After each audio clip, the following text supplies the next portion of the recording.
Hey everybody, Ryan here at eTrailer. Today on our 2013 Ford Explorer, we're going to be taking a look at and showing you how to install the Roadmaster Diode Wiring Kit for towed vehicles. So before we get too carried away, kind of talking about the wiring and how it's going to work and things of that nature, I figured it'd be beneficial just to kind of touch base and refresh ourselves on the main components that we're going to need to flat tow our Ford down the road in the first place. The main components are going to consist of 5 different things. So first one being your base plate, and what that's going to do is provide us with a solid and reliable attachment point. That way we can hook our tow bar up. Tow bar is going to be the second component, and this is going to be the physical link that actually connects the front of your SUV to the back of your motorhome. Third main component, it's going to be safety cables, and these are pretty straightforward. These are there in the event of an unlikely disconnect. These are going to keep everything connected together. The fourth main component will be tow bar wiring, and what this is going to do is transfer the lighting functions from the back of your coach to the back of your Ford, keeping you safe and legal. And last but not least, the fifth main component will be a supplemental braking system, and what this is going to do is apply the brakes in your Explorer whenever you hit the brakes in your motorhome, helping to bring you to a more complete and predictable stop. And this is a perfect example on how the tow bar wiring or diode wiring is going to be working. So we've got our left turn signal going on the motorhome, and it's being sent back here to our vehicle. So everything's going to match up, and people are going to know what to expect whenever they're following behind you. Now, in terms of other options, as far as getting lighting back here, you know, there's a couple. The other one is magnetic lighting, and it works fine. I'm really not a huge fan of it though, because you are going to have to set it up and disassemble it every time you want to flat tow. That's not the case with this one. Once it's installed, it's there. It's ready to be hooked up. Essentially, you just have to plug in a cable, and it looks factory. You know, it utilizes your lights already and everything. With the magnetic lighting, you got to set it up, run, you know, drape your wires all the way up to the back of your motorhome, plug it in. Then when you're done, undo it all, and then not to mention store it, right? And storage is really important when you're over the road. If you can eliminate having one extra box of stuff, it's worth it in my opinion. So, you know, diodes, I always like to recommend them. If you can use them, that's what I always recommend, because they just work. You know, we've done a ton of them here. Personally as well, I've probably put in, not even kidding, probably close to 100 of these kits, and really haven't ran into any issues at all with them. So really reliable, and we've had a lot of good luck with them. So now at the front, you know, whenever you are ready to use it, you're just going to take your cable, or whenever you're ready to flat tow, rather, you're going to take your cable, plug it in up front, then the other end of the cable is going to go to your motorhome's connector. And that's really all there is to it. That's all you have to do. Once you do that, all the lights are going to work and everything. Speaking of cables though, there's several different kits that you can use, and all of them are kind of purpose built for a couple of different situations. The kit that we have here today, this is a coiled cable, and I mean, this will work in any situation. This is the one that our customer just happened to want.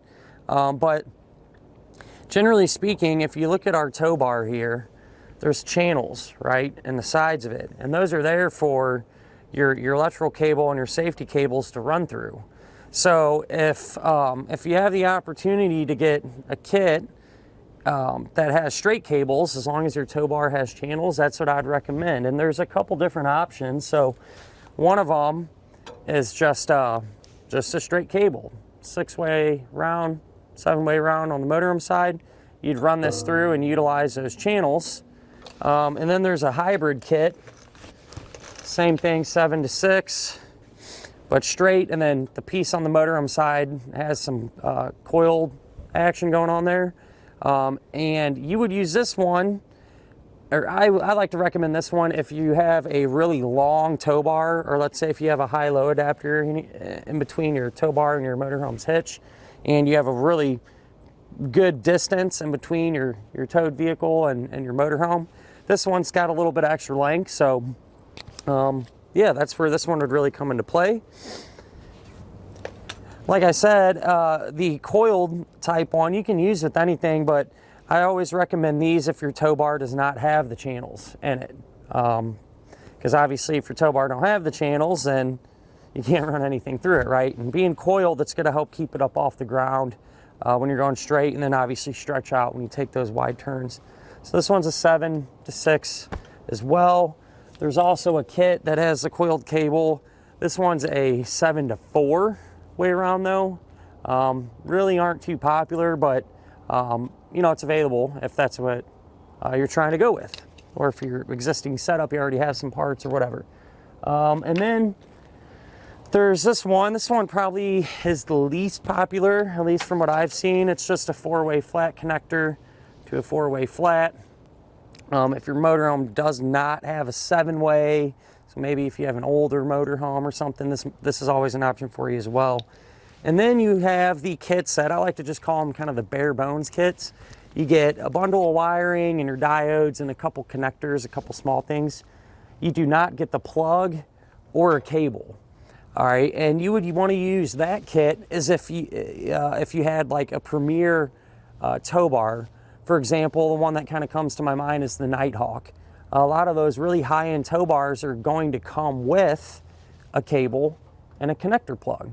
So if that's what you have, you just want the bare bones kit, because you don't need to buy extra cables and stuff you already have, right? So there's a handful of different kits available, and I just wanted to kind of mention that and go over that. That way you can make sure you get what you actually need the first time.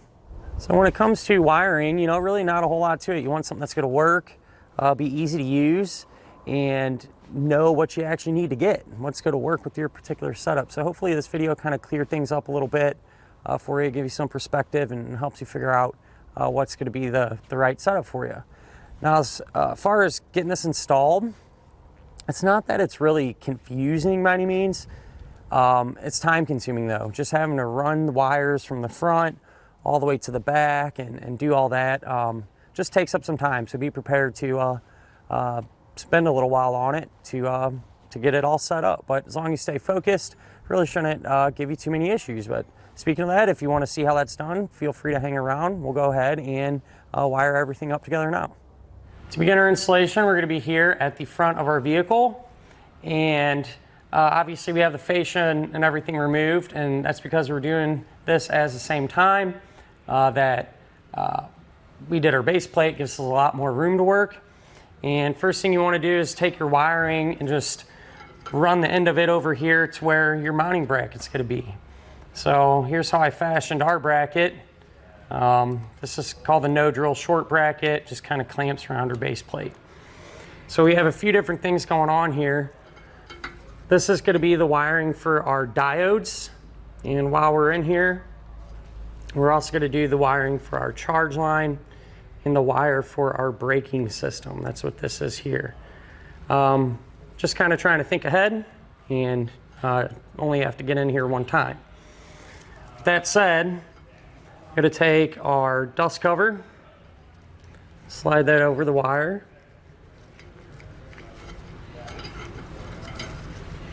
and then our diode wiring, I'm going to split the ends, so just kind of carefully cut in between the ends of the wire, excuse me, and we're just going to separate them, you know, a few inches.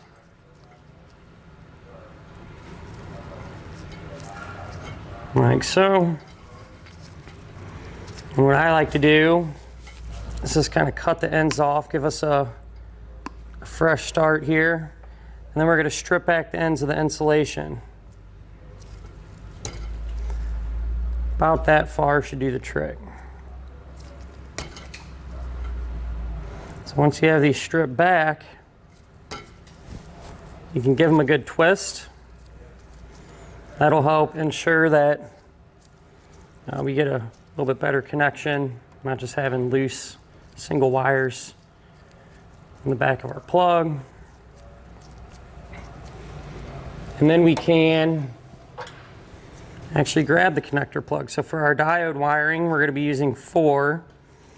We're going to have this one here labeled TM for taillight, so the brown wire will go to it.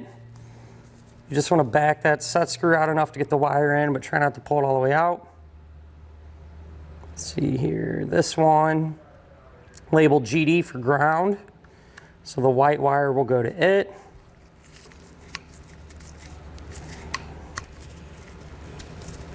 Same deal here, we'll just back that out a little ways. This one will be labeled LT for left turn, so the yellow wire will go to it. And then this one will be RT for right turn, and the green wire will go there. So with that done, we'll grab the appropriate wire, place it into the terminal, simply tighten on the set screw.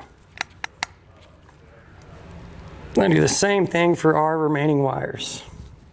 So once you have those wires hooked up for your diode wiring, this is how it's going to look.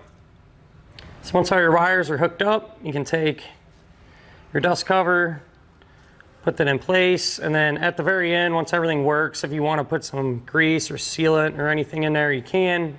So I like to wait till the end though, if you need to get in there and repair something. Not a big mess, but go ahead and get this secured.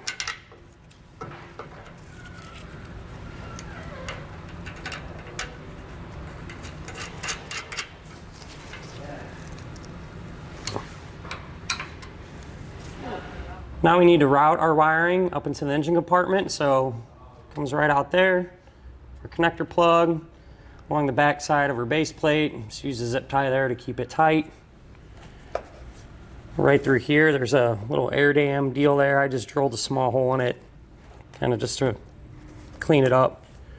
So it routes through there, right up through there, and then kind of comes up and almost behind her headlight, where then it goes up into the engine compartment. And here is where it all comes out. Once you have your diode wiring into the engine compartment, we need to run it through and drop it down to the underside of our vehicle. So here's where I continue to route our wire, just kind of along the side of our battery there. Ran it back through here and dropped it essentially straight down along our firewall to the underside of our Explorer. So now underneath the vehicle, here's where our wiring drops down. When you're doing this, I know there's a lot going on, but do your best to avoid any hot or moving parts. You can use some zip ties to keep the wiring secure. But with that in mind, I ran it over through here. And we actually have, now it looks like a little frame support or something, but I was able to run our wire through it. You can kind of see a piece of it there. Comes out of the frame support, and I just pushed it into our frame rail. It runs along. And it comes down along with our fuel tank strap. And it runs up and over our subframe. So it kind of goes over and then starts to kind of veer over to the driver's side a little bit. As you can see, maybe a little piece of it there. And it just continues along on that side of our muffler. And right here, it's kind of where our wires start to merge. So what you're going to do is separate the yellow and brown wire from the rest of the harness. All right. And then that leaves you with a green and white wire. And then what you're going to also do is take another piece of white wire. So this is just a piece I had laying around, but you're probably going to need 8 or 10 foot, probably. And this one end will run up with our yellow and brown wire into the driver's side taillight pocket. The other end of your extra white wire is going to run over to the passenger side with our green wire. So let's kind of touch base again. We have our extra white wire, which is this one here, the original white wire that we ran all the way to the back here, and our green wire. So those are all going to get routed up through here. The white wire that we routed all the way back here from the very front, I stripped the insulation back on that, and we're going to crimp on a ring terminal and ground this probably here in this area eventually. But we'll just continue routing our extra white wire and the green wire for now. So just continues along through here where it drops down right here. And eventually these are going to run up into the passenger side taillight pocket. So we'll let all this wiring hang. But before we go back up top, let's get our ground wire connected. Back up to our ground wire here. We're going to take that ring terminal we talked about, slide that on and crimp it down. I'm going to use the provided self-tapping screw to get it secured. You want to secure this to a thick piece of metal. That'll provide us with a good ground.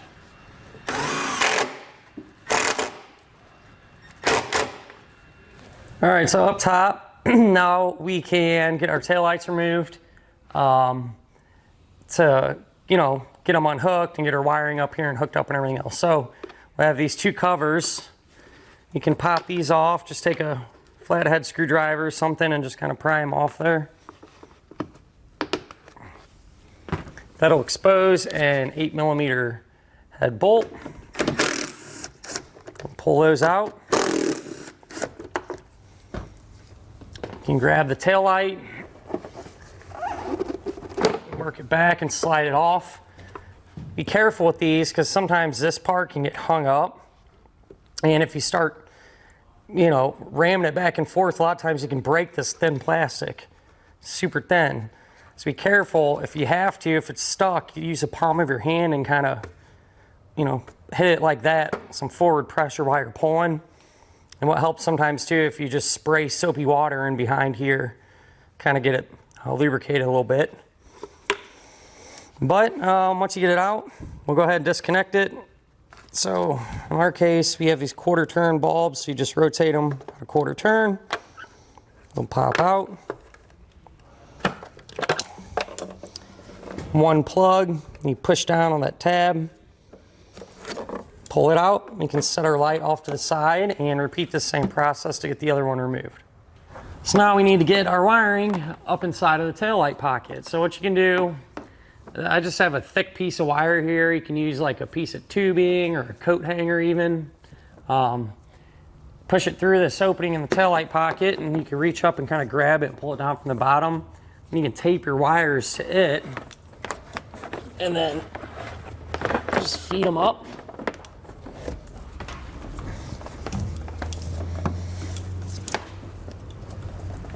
Side here, I kind of doubled that wire back so it's a little bit thicker. It's kind of a tight opening, but I'm going to use a little pry action here to get it, help it out. And go ahead and feed these wires up where we need them and do the same thing on the other side. So what I did was just take our wiring and just kind of cut at the length. We obviously didn't need a bunch extra. And then I stripped back all the insulation ends. The brown wire and the white wire, what we're going to do is twist these ends together. So you want to make sure they're nice and tight. And on that one, you're going to take the yellow spade terminal, place it over both ends, crimp it down. For the yellow wire, and matter of fact, all the remaining wires, you're going to use the blue colored spade terminal.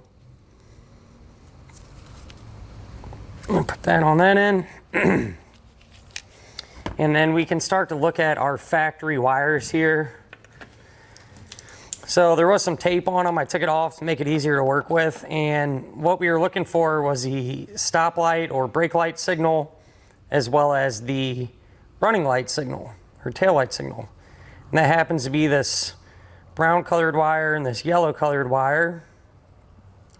The brown colored wire, that is going to be your stop light signal. And the yellow colored wire, that's going to be your tail light signal. So we'll go about halfway down. The yellow one actually breaks off into two yellows, so pay attention to that. You want to cut into the single strand here, about halfway down or so. We're going to cut them, just strip back all the ends of insulation. We're going to twist the wire, and all the ends are going to receive one of these blue terminals here.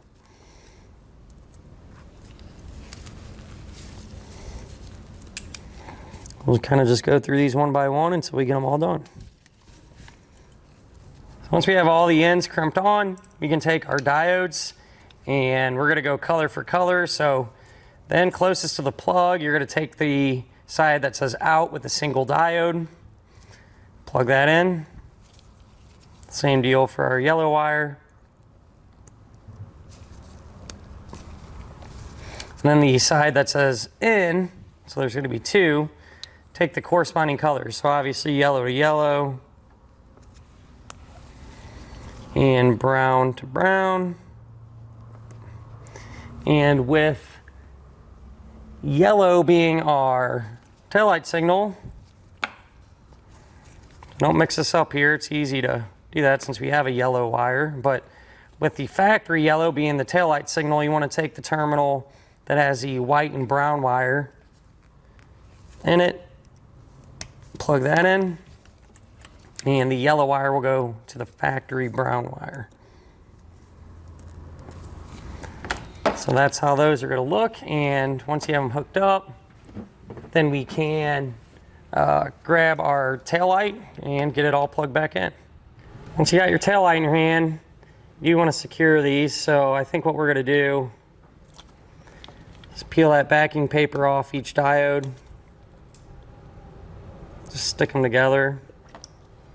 Then I think I'm just going to zip tie this to the rest of the bundle of wire. There's not a lot of room in these taillight pockets to do anything too fancy, but this will be just fine.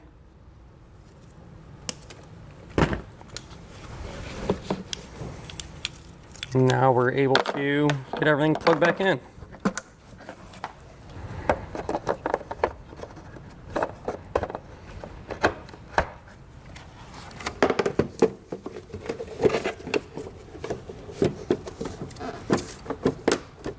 And over here on the passenger side, we essentially did the same exact thing.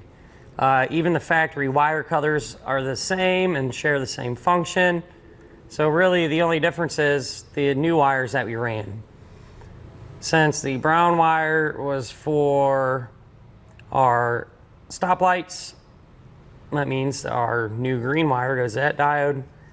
And with the factory yellow being our taillight signal, our white wire goes there. So same deal. Again, once you're hooked up, you can simply reinstall the light. Now it's a good idea to test your wiring to make sure that it's working properly. So here at the front, I just hooked up to a test box, which will simulate our motorhome. And we'll turn on our taillights, try our left turn signal, our right turn signal, and our brake lights. And that'll finish up our look at and our installation of the Roadmaster Diode Wiring Kit for towed vehicles on our 2013 Ford Explorer.